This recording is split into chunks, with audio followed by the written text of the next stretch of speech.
an unclean spirit recognizes the Lord, but people cannot? In fact, the unclean spirit is the first one in Mark's Gospel to proclaim Jesus as the Holy One of God. The people marveled at Jesus' words, liking what and how he taught.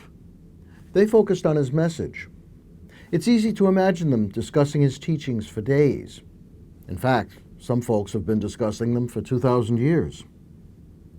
The unclean spirit, on the other hand, does not talk about the message of Jesus, but about Jesus himself, who he is.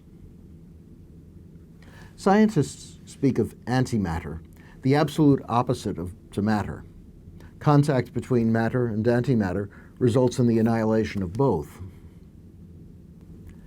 The unclean spirit knew that in the presence of Jesus, it was faced with its opposite. So it shrieked, "Have you come to destroy us?" The spirit knew who Jesus is, because in Jesus it saw not teachings, but absolute good. The spirit saw the presence of God. Eventually, people recognized who Jesus is. Christians know that he is, indeed, what the unclean spirit proclaimed him to be, the Holy One of God. We follow the unclean spirit in proclaiming God's presence among us in Jesus Christ. It's not hard to think that I have more in common with an unclean spirit than that. There is much in my life that is as antimatter compared to the reality that is Jesus. When I look beyond myself to the church, I nearly despair. Our track record is not good at all. The terrible weapons that plague our lives were developed in the part of the world with the longest, most intense Christian influence. Some of the world's worst persecutions have been perpetrated by Christians who tortured one another in inquisitions and went after non-Christians in crusades, forced conversions, and the Holocaust. The destruction of the environment God created as a home for all, the creation of economic, social, and political systems that deprive men and women of their dignity as children of God, all these can be laid before followers of Christ with the words, "Here are your real children." Is this cause to give up? To decide that since we have so much of the demon about us, we should not presume to proclaim Christ? Should we give up doing what the unclean spirit did?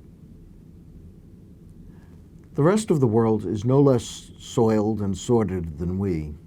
In fact, we can stand as a symbol of the world, know Christ on behalf of the world, and proclaim him for the sake of the world precisely because we are tainted with evil.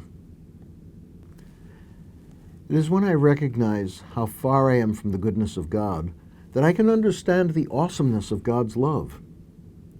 When we confess our sinfulness, we can see its opposite, the Holy One of God. The first step in repentance is to admit our guilt, as when we go to confession.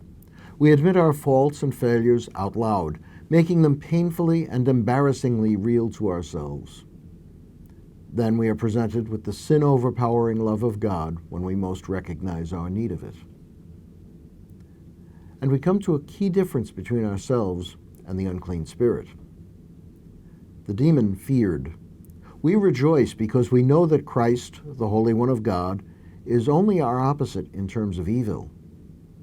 In terms of love, we are beloved children of God. Therefore, we proclaim that the Holy One of God is among us, that there is hope for us in our uncleanness.